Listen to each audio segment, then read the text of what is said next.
if you don't take time for your wellness, you will be forced to make time for your illness.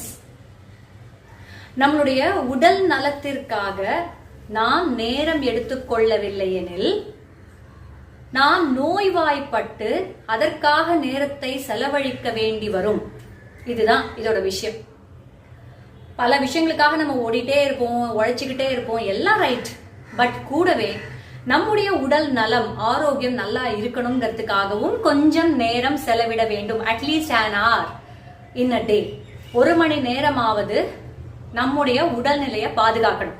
அப்போ உடலை பாதுகாக்கும் போது கூடவே நம்மளோட சிந்தனையும், அது நீங்க மூச்சு பயிற்சி மூலமாகவோ இல்ல யோகா செய்யறதன் மூலமாகவோ மெடிடேஷன் மூலமாகவோ எதுவோ வேணா இருக்கட்டும். ஒரு half an hour இது, ஒரு half an hour அது.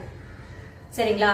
Because if health is last, many things is last. அதை ஞாபகம் வச்சுக்கோங்க.